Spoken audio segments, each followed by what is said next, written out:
Deixa eu voltar. A Anne também. Aí, Sérgio. Boa noite.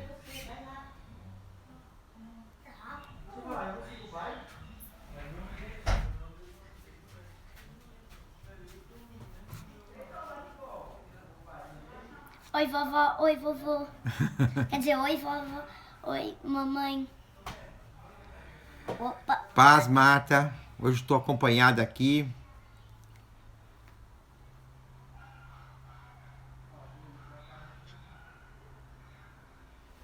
Olha lá, Cezinha entrou. Cida, boa noite. Oi, papai. Oi, papai. E aí, papai? A mamãe escreveu oi, Augusta. Oi, mamãe.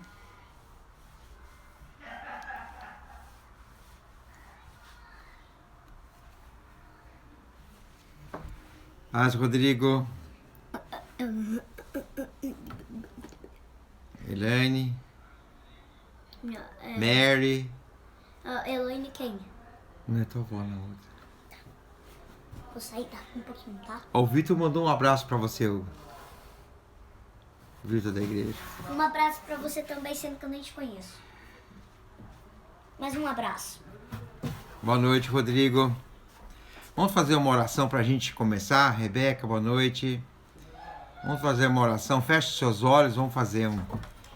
Senhor nosso Deus e Pai, quero te agradecer, Senhor, pela tua presença, pelo teu amor. Pai, muito obrigado, Deus. Quero te agradecer, Senhor Deus, por todas as coisas que o Senhor tem feito por nós, Pai, por esse dia, pelo suprimento, Senhor Deus. Obrigado, Pai, por tudo, Senhor. Pai, nos dá sabedoria, nos dá discernimento, derrama unção sobre nossas vidas, Pai, nessa noite. Nós estamos aqui estudando, estando na tua presença, com o nosso horário marcado às 20 horas todos os dias, Pai. Nós ficamos aqui diante de ti, Senhor, para ouvir da tua palavra, ouvir da tua vontade, Senhor, que o Senhor possa, Senhor Deus, tocar em nossas vidas, nosso coração, nossas emoções, Senhor Deus, e trazer entendimento para nós. E eu te agradeço em nome de Jesus. Amém. Amém, meus queridos. Jonas, Ivani, boa noite. Então, eu vou continuar hoje falando sobre Apocalipse, né? Capítulo 5. Mas antes de entrarmos no estudo, o Rodrigo me fez uma pergunta hoje, né? E é interessante vocês mandarem dúvidas, perguntas. Às vezes não tem muito a ver com o assunto. Quando não tem muito a ver com o assunto, eu até respondo só pessoalmente, né? Mas isso aí tem a ver porque nós falamos um pouquinho sobre isso na igreja de Laodiceia, né? E ele estava comentando comigo que ele viu uma reportagem que um levita, né? Um homem, um cantor gospel, com vários seguidores e filho de pastor, e ele se desviou e hoje ele até alega que não acredita em Deus. Isso aí é uma questão, aí ele me questionou o porquê disso, né? Por que disso? Teoricamente teria que ser diferente, né? Mas acontece o seguinte, a gente ser pastor ou ser filho de pastor, isso não significa nada. O importante é a gente ter um relacionamento com Deus. E lá em 1 Timóteo, capítulo 4, versículo 1 e 2, diz assim: mas o Espírito expressamente diz que nos últimos tempos apostatarão alguns da fé, dando ouvido a espíritos enganadores e a doutrinas de demônio, pela hipocrisia de homens que falam mentiras, tendo cauterizado a sua própria consciência. Então, o que acontece? Que nos últimos tempos, pessoas iam abandonar a fé, dando ouvido à historinha da carochinha, a enganadores, a espíritos enganadores, né? A hipocrisia iria cauterizar através da mentira. Então, por isso que eu falei que a gente tem que estar sempre buscando a presença de Deus, a revelação, e por isso que esse estudo do Apocalipse é muito importante. Por que é muito importante? Porque quando a gente começa a entender o propósito de Deus para a igreja, para o mundo, para a humanidade, a gente começa a entender, enxergar lá na frente o propósito de Deus. Porque só o fato de você ir na igreja votar, isso aí cai numa rotina, né? E igreja não é um clube. Não é um clube. Nós temos um propósito para estarmos aqui na Terra. Nós temos um propósito para estar aqui na Terra.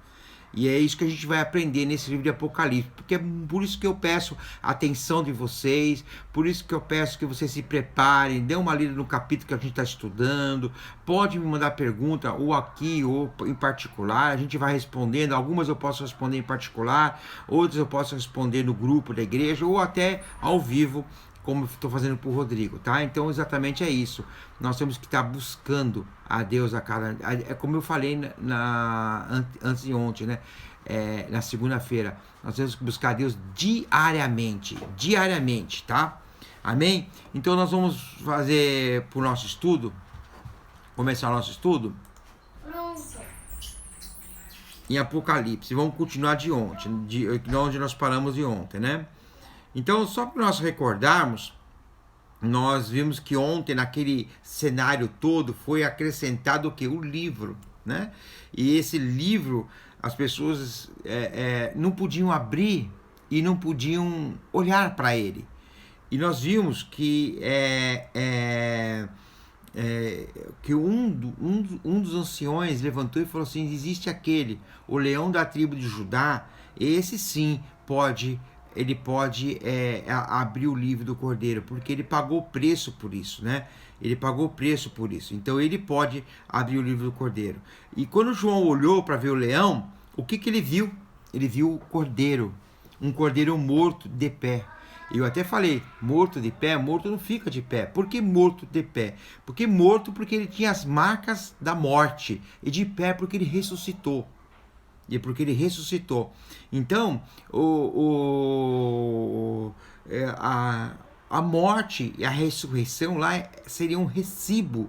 Eu usei até esse termo, um recibo, para que mostrasse que a dívida da morte foi paga. Lembra que eu falei para vocês que por um entrou o pecado, né? E o salário do pecado é a morte.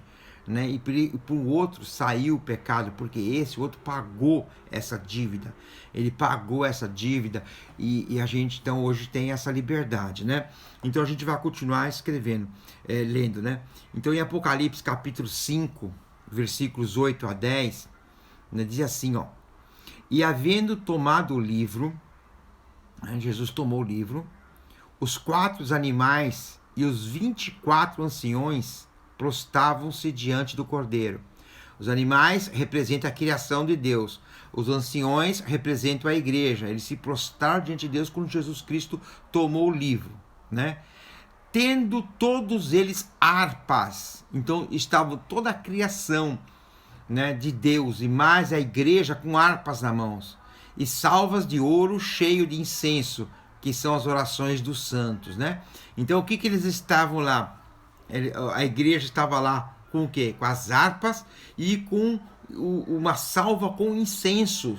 E esses incensos eram as orações da própria igreja, as orações dos fiéis, as orações das pessoas que oraram durante todo o tempo. Então eu peguei e levei o meu tanto de oração que eu fiz na minha vida. Então, irmãos, nós vamos chegar diante de Deus, né? Alguns vão chegar com o incensário cheio, né? Transbordando de incenso, né? Outros vão chegar com incensário com um pouquinho de oração, mas nós vamos chegar com as salvas diante do Senhor, com as nossas orações guardadas. Todas as orações com choro no seu quarto, que você fez pelo seu filho, pelo país, pela sua esposa, pelo seu esposo, pela tua igreja, pelo teu pastor, vai estar guardada lá. Vai estar guardada lá todas as nossas orações, né? E cantava um novo cântico, dizendo: digno és de tomar o livro e de abrir os seus selos, porque fostes morto e com teu sangue nos compraste para Deus, e de toda a tribo e língua e povo e nação, e para o nosso Deus o fizestes reis e sacerdote, e reinaremos sobre a terra. Era isso que eles cantavam, tocando a harpa lá e cantando, né?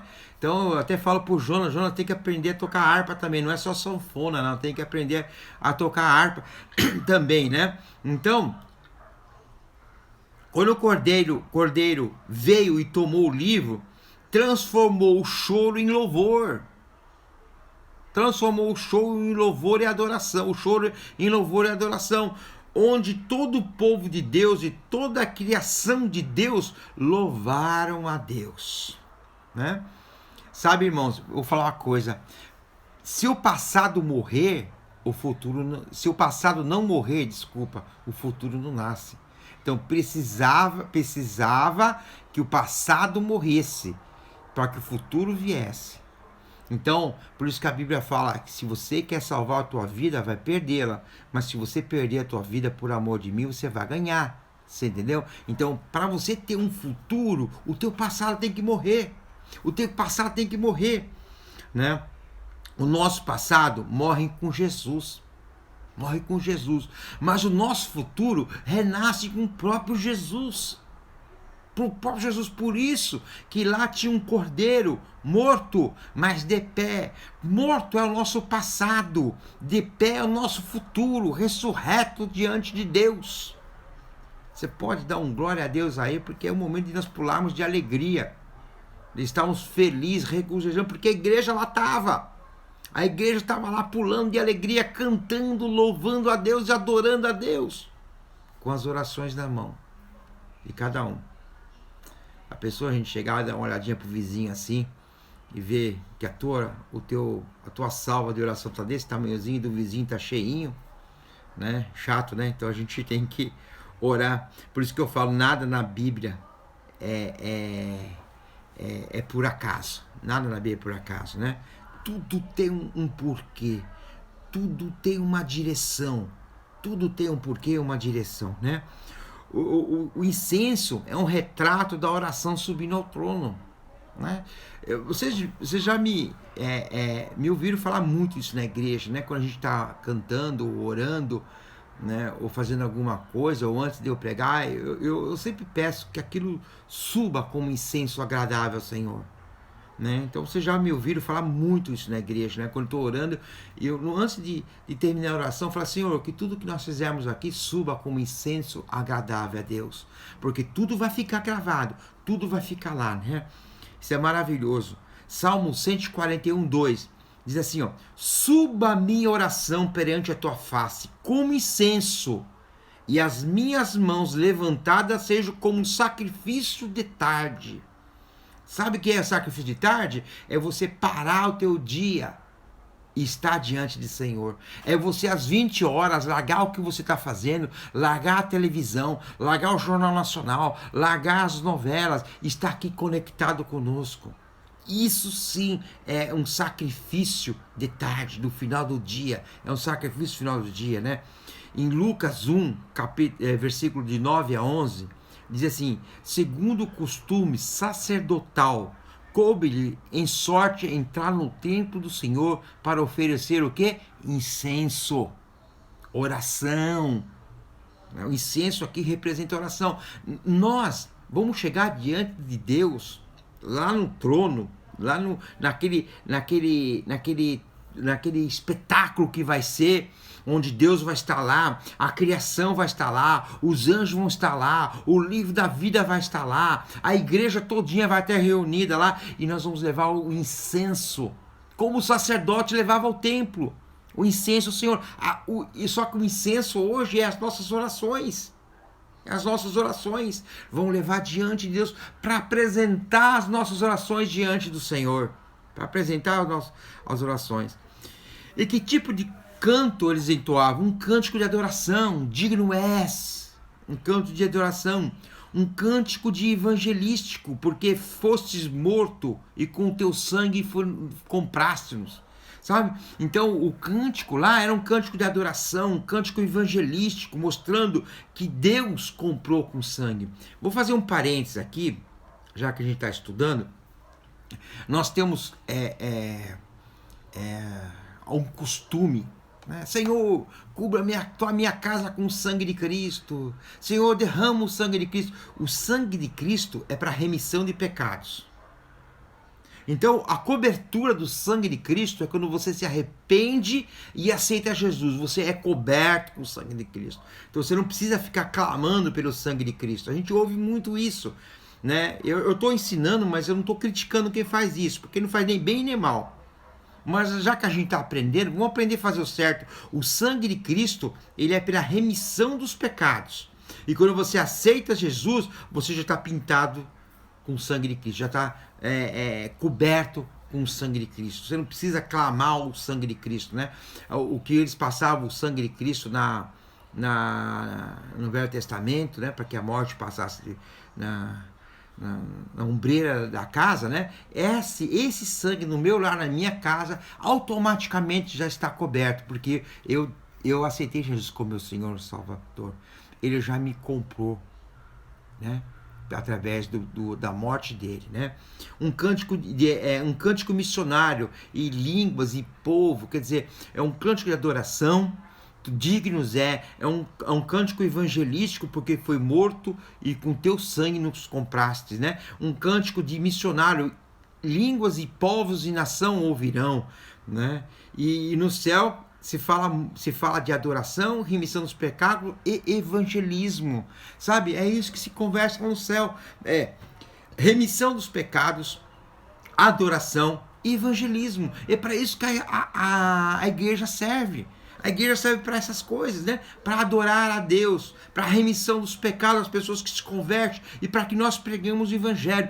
Quando nós pregamos o evangelho, como nós falamos de Jesus para outras pessoas, nós estamos o quê? Nós estamos aumentando, incluindo pessoas no céu. No céu, fazendo o que a igreja faz na terra e no céu. Vocês estão me entendendo? É lindo isso, né? E o hino profético, né? Que reinarão sobre toda a terra, né? Deus vai montar o seu reino aqui na terra. Deus tinha um propósito, irmãos. Eu vou trazer um estudo para vocês sobre isso ainda, né? Sobre o Éden mineral e sobre o Éden vegetal, sobre a formação da terra. Deus falou assim: eu vou implantar o meu reino na terra. Aí o homem pecou, o diabo pintou e bordou, Jesus veio, morreu, redimiu do pecado, faz todo o plano, só para quê? Para implantar o seu reino aqui na terra. Ele vai implantar o seu reino aqui na terra. Claro, com um novo céu, uma nova terra, sem o pecado, mas ele vai implantar o seu reino aqui na terra, né? Então vamos continuar? Apocalipse 5, de 11 a 14, tá? Parece meio difícil, mas se a gente entender pegar o fio da meada, isso caminha fácil para entendimento, né? E olhei, versículo 11, tá? A 14, capítulo 5. Eu olhei e ouvi a voz de muitos anjos ao redor do trono. Lembra que eu falei que os anjos vão estar? Muitos anjos. E dos animais, que é a criação de Deus, e de todos os anciões. Então o João ouviu uma voz da criação, dos anjos e da igreja, diante do trono de Deus, né? Com grande voz dizia: digno é o Cordeiro, que foi morto, de receber o poder, riqueza, sabedoria, força, honra e glória, e as ações de graças. E ouvi a toda a criação, que está no céu e na terra e debaixo da terra, e que estão no mar, e de todas as que nele e de todas as coisas que neles há, dizer ao que está assentado sobre o trono e ao Cordeiro sejam dadas ações de graça, honra, glória, poder para todo o sempre. Para todo o sempre, né? E os 4 animais diziam amém, e os 24 anciões prostravam-se e adoravam ao que vive para todo o sempre, sabe? Aqui fala o seguinte, que na fraqueza ele morreu, e em fraqueza, né? Ele morreu na fraqueza e em fraqueza, mas recebeu todo o poder. Tornou-se o mais poderoso, do mais pobre ao mais poderoso na terra. E quando eu falo pobre, não é que Jesus era pobre de dinheiro. É que você veja bem, você imagina o rei, como nós estamos vendo aqui, o Deus, o Todo-Poderoso, o que era da eternidade passada e que vai ser da eternidade futura, o Todo-Criador, o Auto-Existente, Onipotente, Onisciente, Onipresente, abrir mão de tudo isso para se tornar um mortal. Para se tornar um mortal, por amor a nós. Por amor a nós. Isso é maravilhoso, irmão. Isso é maravilhoso. Então a pobreza não significa que ele não tinha dinheiro. Não significa que ele não tinha o que comer. Não significa que ele morava mal. Significa sim que ele abriu mão do que ele mais tinha de riqueza. Por nós, por amor a nós. Então na fraqueza, ele morreu em fraqueza. Mas recebeu todo o poder e glória, né? Tornou-se o mais pobre dos pobres para se tornar o mais poderoso dos poderosos, né? Em 2 Coríntios, capítulo 8, versículo 9, diz assim: porque já sabeis a graça do nosso Senhor Jesus Cristo, que sendo rico, olha que eu expliquei, por amor de vós, se fez pobre, para que pela sua pobreza enriquecêssemos. Entendeu? Então, pela sua pobreza, né, de abrir mão, né, ele foi o primogênito de toda a criação, ele foi o primogênito, né, para sua pela sua pobreza poder trazer nós, enriquecemos a nós, né? Sem pecar, experimentou a fraqueza da humanidade, sentindo fome, sede e cansaço. Se fez maldição por nós, e os louvores no céu irromperam quando o Cordeiro recebeu o livro do Pai. Jesus é louvado por ter aceito ser o nosso Redentor. Então, quando Jesus pegou o livro, né, como ele pegou o livro, para muitos, o leão da tribo de Judá, para nós, um cordeiro morto que estava de pé. Tá? Quando ele pegou o livro, toda a criação, todos os anjos, a igreja em todo gritava: digno és. Então é o poder, a glória e a honra. E cantando isso, né? Em Apocalipse 3, 20, diz assim: eis que estou à porta e bato. Se alguém ouvir a minha voz e abrir a porta, entrarei em sua casa e com ele cearei e a ele comigo. Isso vale muito porque eu falei, eu não sei se o Rodrigo entrou desde o começo, né? Mas quando eu expliquei sobre o Rodrigo hoje, né? O Rodrigo falou que o cantor gospel, agora eu não lembro o nome dele, filho de pastor, desde criança frequentava a igreja evangélica, e ele hoje diz que não acredita em Deus, né? E nós vimos lá, eu li em Timóteo, né, dizendo que nos últimos dias muitos se apostarão da fé por causa dos espíritos enganadores, de demônios, tá? Então, o que a igreja fez hoje? O que a igreja fez? Ela tirou Jesus da igreja e pôs porta fora, e fechou a porta. Mas Jesus não desiste de nós. Não desiste de nós, tá? Ele vai lá e fica batendo na porta. Até alguém abrir. E quando esse abrir, o que ele faz? Ele entra e vai cear com você.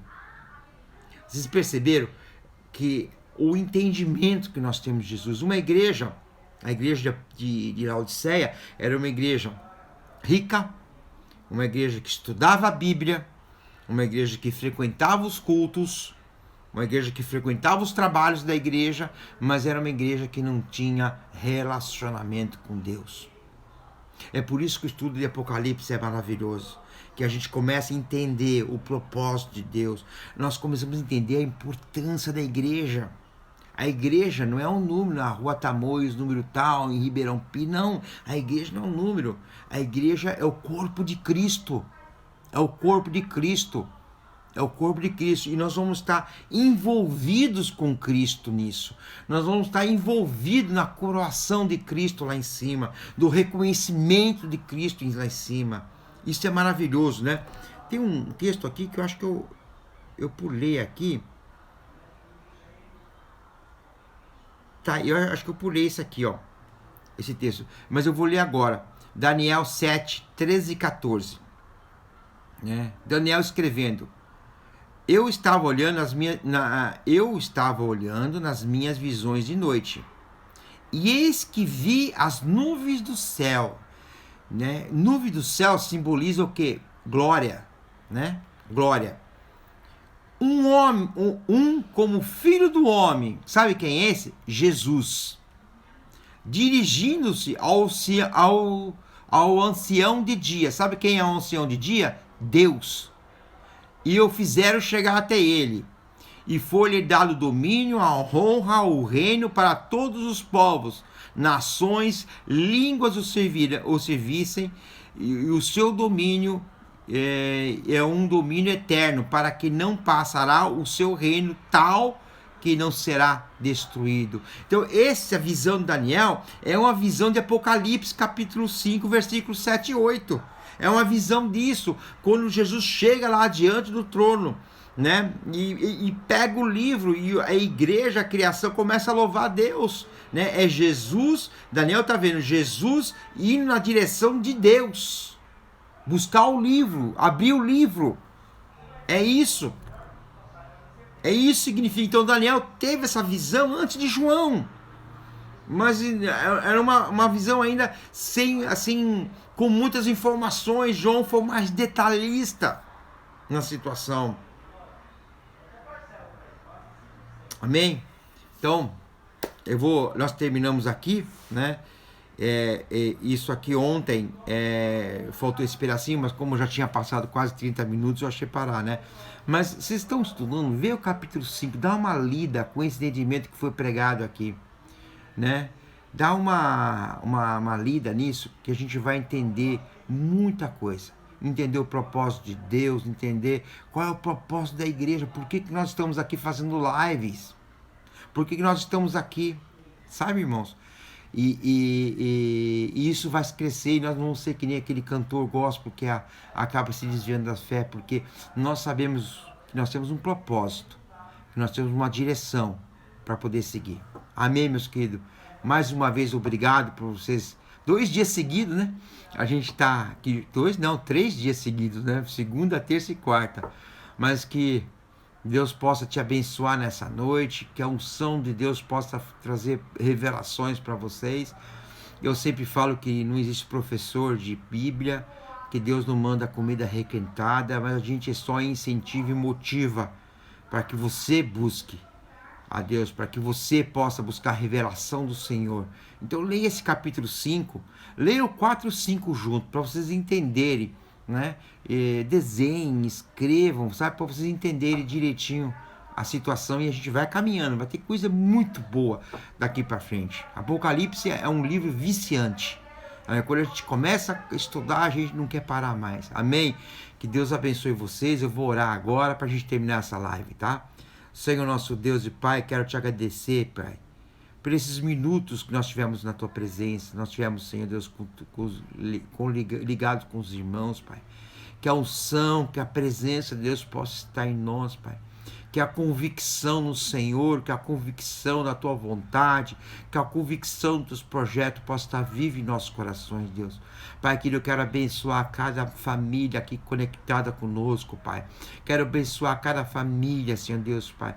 Quero abençoar também nosso país, quero abençoar o nosso povo, quero abençoar a Tua igreja aqui nesse país, Deus. Que essa igreja seja uma igreja Filadélfia, que essa igreja seja uma igreja missionária, que essa igreja seja uma igreja que entende, compreende o projeto de Deus, Pai, os projetos do Senhor para essa terra, Pai. E eu te louvo, te glorifico, em nome de Jesus. Amém. Amém, meus queridos. Deus abençoe. Uma ótima noite a todos. Tchau.